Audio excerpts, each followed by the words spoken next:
Fala aí, meu povo, como é que vocês estão? Espero que esteja tudo bem. Hoje a gente vai fazer um vídeo um pouco diferente aí, né? Como vocês viram, é um vídeo resposta a um vídeo do Gastão, que é um cara que eu admiro muito, já tive a oportunidade de conversar com ele, fui muito bem recebido por ele e pela esposa dele, né? É Beatriz. Então, são duas pessoas extraordinárias. Como eu disse, fui muito bem recebido no dia que eu entrevistei lá. Peraí que tem um pelinho na lente aqui. É isso que dá ter 8 gatos em casa, né? Então eu fui muito bem recebido lá. E é um cara que eu admiro muito a história, né? Dentro da produção de conteúdo para rock e heavy metal desde lá dos tempos de Dante, lá na MTV. Embora eu não tenha visto, né, o Gastão no Fúria Metal. Hoje eu só vejo os recortes jogados aí pela internet e reupados no canal dele ali, né? Mas é um cara que tem um bruto conhecimento sobre heavy metal, sobre classic rock, né? E a gente já teve uma troca de ideias e foi assim, um lance bem legal, foi uma troca de experiência muito boa. E ele postou um vídeo, se vocês não viram, corra lá no canal dele lá e assistam, né? Dele falando sobre o bloqueio de um vídeo dele a respeito do Ozzy. Diga-se de passagem, muito bem produzido, junto com um outro menino lá de... Eu não vou lembrar o nome dele. Desculpem, mas eu não vou lembrar o nome dele. Até pegar aqui, mas não vou lembrar. Eu sei que ele tem um outro canal também que fala de música, né? Então são os caras assim, vamos dizer assim, que fazem a linha mais estudiosa, mais aprofundada ali, junto com o Ettore também. Os caras fazem um estudo muito mais complexo sobre o rock, né? O meu perfil de produção de conteúdo aqui ele é mais voltada para o entretenimento, é a linha editorial da MTV. Tem a parte de história de bandas e tudo mais, mas eu gosto de ser sucinto, mesmo porque eu tenho uma produção em larga escala aqui, em que eu cuido basicamente de 3 canais e eu preciso então resumir mais as coisas, né? Já o Gastão e tantos outros canais, aí eles têm essa preocupação de aprofundar, às vezes, como ele mesmo disse, esse do Ozzy levou acho que 5 dias para ser produzido, então tem todo um cuidado de detalhes e tudo mais. E aqui, mais uma vez, é a parte do entretenimento. Caixa Véia, e na época que eu tinha um Barbônico também era mais essa parte do entretenimento. Mesmo quando eu aprofundava, eu deixava sempre numa dinâmica de entretenimento, mesmo por conta do que a gente chama de retenção. Vocês gostam dessa coisa mais editada, mais cheia de jump cut e tudo mais. Esse tipo de vídeo que eu tô fazendo agora aqui, ele despenca a retenção. Então, vocês não assistem até o final. Precisa ter edição, precisa ter sobe e desce de trilha. Então eu sacando isso, eu aposto mais para esse lado. Mas cada um tem um perfil e assim vai. Então estou fazendo esse vídeo em solidariedade ao Gastão. Espero que outros canais de música, não necessariamente só de rock e heavy metal também, passem isso pra frente aí, façam vídeos também falando sobre isso. E eu vou também dar uns toques pro Gastão e não somente para outras, não somente para ele e também para outras pessoas que tenham vontade de ter um canal de música, né? Para ter uns macetes aí, né? Então, lá no vídeo dele, ele começa com a ideia de que querem exterminar os canais de jornalismo musical, né? A impressão que ele tem.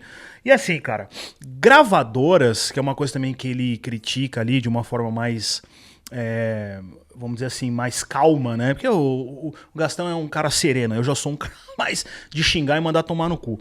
Gravadora é o que há de mais reacionário e atrasado dentro da indústria do entretenimento, né?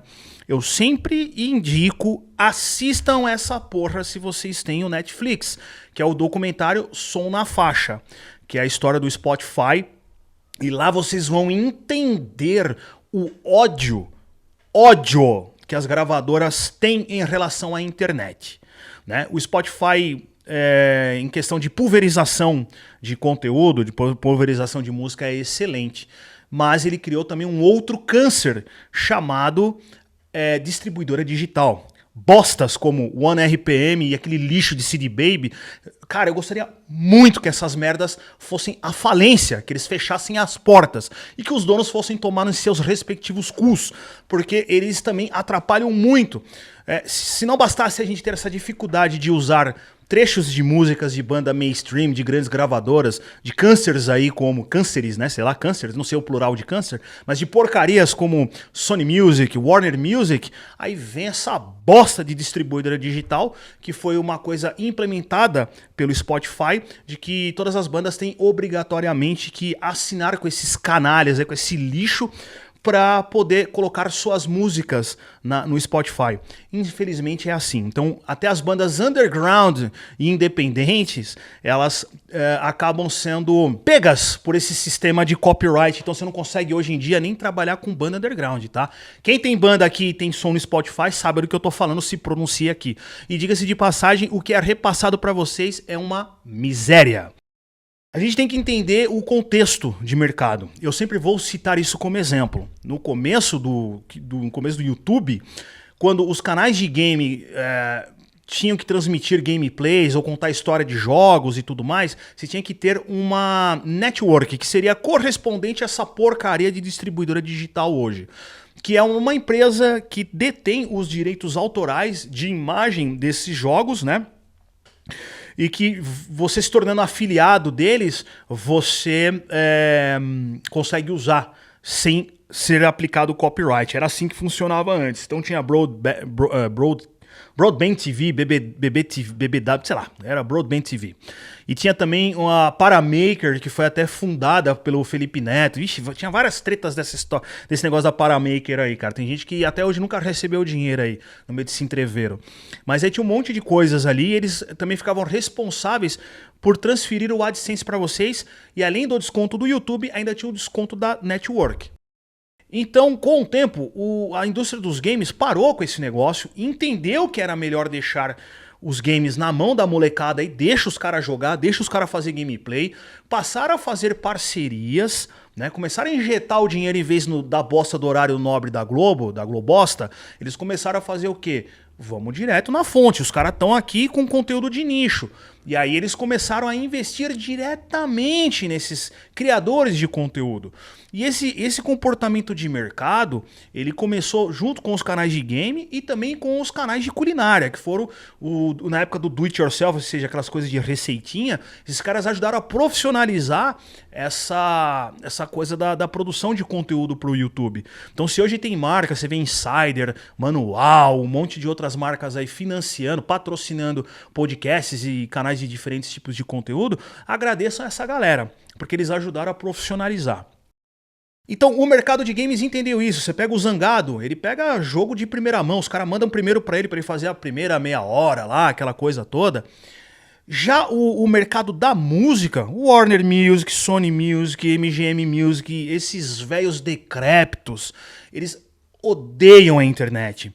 Eu lembro na época do artigo 13, acho que era artigo 13, eu não lembro, que era uma maracutaia que os caras estavam querendo fazer lá na Europa, que você não poderia nem usar isso aqui, ó. Se a Chapecoense quiser me processar, não me processar, mas processar o YouTube, porque eu tô com isso daqui. Aí tem, por exemplo, aqui o Oz ali, a HBO quiser processar o YouTube porque tá aparecendo um produto deles, eles poderiam fazer isso, eles queriam passar de tudo quanto era jeito. Mas é como dizia o meu pai quando era moleque, né? Tem coisa que não anda pra trás. Então por mais que o Estado inconchavo com a mídia tradicional queiram destruir a internet, isso aqui que a gente faz, não vai acontecer. Não vai acontecer. Eles podem até conseguir controlar uma ou outra coisa, mas o mercado já se adaptou. Já a indústria fonográfica, não. O sonho da indústria fonográfica é acabar com a internet e todo mundo voltar 30, 40 anos atrás. Na época a gente comprava vinil, CD, andava com um saco de pilha dentro da bolsa, né, da mochila, e um Discman do lado aqui. Né, com a disquete, com porta CD, né? Então o sonho deles é isso, eles ainda focam na porra da mídia física e não entenderam que eles tinham que virar uma agência 360, né? Virar social media, cuidar da agenda de shows, cuidar de uma... Dá pra fazer um monte de coisa. Transformar os músicos deles também em produtores de conteúdo, em influencers, só que eles não entenderam isso. E eles odeiam esse mercado. Mais uma vez, assistam O Som na Faixa. Vai no Netflix e assiste esse documentário, não, essa série, né? Acho que tem 3 ou 4 episódios. Assistam porque lá vocês vão entender a mentalidade nojenta desses velho decrépito reacionário de merda de gravadora. Então assim, sinto dizer, mas eu acredito que nunca a indústria fonográfica vai se comportar como... o setor de cinema deles, por exemplo, a Warner tem a parte de cinema, você pode usar uns trechos a mais de filmes, já entenderam isso. E assim como a indústria dos games, como eu já citei, a indústria da música, a indústria fonográfica nunca vai mudar. Mas tem os macetes, e aí eu vou explicar isso um pouquinho mais pra frente, tá? As gravadoras não respeitam, eu deixei anotar nos tópicos aqui, as gravadoras não respeitam os canais de música, e entra nisso que eu acabei de falar. Essa galera, realmente, eles não respeitam. Existe uma grande diferença entre você pegar o CD do Black Sabbath lá, e upar ele e tentar ganhar em cima com monetização. Isso está errado. Isso, ao meu ver, está totalmente errado. Né? Então eu não entro muito nessa lógica do libertarianismo, né? De que não existe, como é que fala, propriedade intelectual. Não, existe sim, tá? E algumas regras precisam ser aplicadas e eu concordo com isso. Né? E no sentido de que se eu produzir algo, você não pode simplesmente pegar o que já está pronto, sem nenhum esforço da sua parte, e reproduzir isso em outra plataforma e ganhar em cima. Senão você vira um parasita, você está parasitando o trabalho, a mão de obra de uma pessoa. Então existe uma grande diferença entre você subir simplesmente um CD, de qualquer banda que seja, e tentar ganhar em cima disso, e você transformar aquilo em um documentário. Então eu vou contar a história do Black Sabbath. Então eu vou contar a história do Chitãozinho Chororó, não sei, não importa. Então existe uma grandíssima diferença. Porque tem um trabalho jornalístico, de pesquisa. Né? Você vê, o Gastão é um cara que tem bagagem, um cara formado, é um cara que tem anos de experiência, de estrada dentro da mídia tradicional e agora na internet. Então existe essa grandíssima diferença. Um cara que passou por um veneno desse que quase causou, vamos dizer assim, um apocalipse no YouTube foi o Castanhari, no começo do Nostalgia, antes de se tornar essa pessoa que ele é hoje, né? Pelo amor de Deus. Mas lá na época, ele usou uns trechos dos Simpsons, se não me engano, e acho que foi a Sony que quis fuder o cara, assim, mas derrubar e acabar com o canal dele. Isso abriu um debate muito grande sobre essa coisa do fair use, o que poderia ser usado ou não, e foi a partir dali, inclusive, que muitas coisas mudaram dentro do YouTube, tá? Agora, sobre como você consegue produzir conteúdo de música dentro aqui desta plataforma. Muitos de vocês aqui sabem, eu uso trechos de música, eu uso até clipe oficial. Tem coisas que realmente não passam pelo robô do YouTube. Por exemplo, eu fiz do Guilherme Arantes e tinha uma música dele que se eu colocasse 2 segundos, a gravadora vinha e cortava. Não é o YouTube. Né? Não adianta vir, o YouTube é foda. Não é o YouTube. É a gravadora. A gravadora tem um robô aqui dentro, né? Na verdade, o robô do YouTube fica girando e rodando aqui os vídeos de todo mundo aqui, e ele acha isso e notifica a gravadora. Só que assim, o sistema ele é um pouco falho, porque uma vez eu usei uma música do Jesus Martyr, que é uma banda argentina que nem existe mais, e quem reclamou o copyright foi o Iced Earth. Olha que coisa absurda, cara. Aí eu pedi a reivindicação, eles negaram numa primeira, demoraram obviamente uma semana, porque gravadora só tem dejeto humano trabalhando lá dentro, né? Só parasita que não sabe mexer, ligar nem o celular. E demorou uma semana, mas depois eles liberaram, o que é ridículo, né? Mas enfim... Então você vê que o sistema ele realmente é falho. Então, mas tem uns esquemas que eu não diria nem que é para burlar. Então você pode usar 6 segundos, 5,23 segundos de cada música, que você não vai ter problema porque entra na coisa do fair use. O Gastão também reclamou sobre o uso de imagem e como isso bloqueia. Cara, eu vou te ser bem sincero. É mais fácil você ser bloqueado porque você usou uma tripinha de 30 segundos de um videoclipe do que você sofrer por usar, sei lá, 7 segundos de uma música com fundo preto. Eles pegam muito mais imagem do que som. Isso é uma coisa que eu já percebi. Quando eu tentei fazer a rádio do Caixa Véia aqui, que eu ia fazer transmissões ao vivo com videoclipes, eu já sabia que ia dar para monetizar. Eu tomei... Os caras derrubaram a live. Tem um pessoal aqui que tava na live. Pô, tava bem legal. E eu comecei a rodar os clipes e os caras derrubaram a live. Então o pessoal pega muito mais com imagem. Mas também tem um truque. Você pode usar 2 segundos. Então um clipe tem 5 minutos. Você quer usar lá o clipe do Spirit Out do Slipknot. Então você pega ali e usa uma imagem de, sei lá, 6 minutos que tem a música. Você usa do 1 minuto ponto 1 até 1 minuto ponto 3. Depois você pula para 2.01 e usa e vai picotando isso na hora da sua edição. Cara, isso o robô não pega, é aceitável e eles consideram que foi um material editado. Você não simplesmente pegou e jogou lá dentro. Sei que não era a tua intenção, Gastão, mas... o robô interpreta dessa forma. Então se você pegou 30 segundos, uma tripinha de algum documentário feito pelo History, o Discovery, seja por quem for, eles vão aplicar o copyright, cara. Porque o robô entende que você está fazendo um reuso na íntegra deste material. Se você selecionasse as imagens, fizesse uma decupagem disso antes, usando 2 segundos de cada ponto, ou até substituindo por fotos, né, de repente colocar ali um afterzinho para dar uma animada, não iria pegar. Mas o ponto é, você pode sim usar. Você pode sim usar. Você só não pode fazer esse uso muito grande de uma tripinha ali, entendeu? 30 segundos vai pegar. Tem coisas ao vivo que foram gravadas por Handicam lá nos anos 80, sei lá, 90, 70, que, cara, muitas vezes eu uso aqui e não tem nenhum problema. E são vídeos que estão monetizados aí há 5 anos. Então, são casos e casos. Mas quando você pega documentário de DVD oficial, coisas do History, do Discovery, cara, você tem que picotar. É assim, é obrigatório, é um toque que eu dou, não somente pro Gastão, como para todo mundo que está querendo começar um canal de música. Então você tem a regra dos 5.23 segundos ou dos 6 segundos, que você pode usar de música. Então quando você vai ilustrar, vou falar aqui do disco X, aí eu vou usar uma música desse disco, o que você faz? Bota o refrão. 6 segundinhos ali, pá.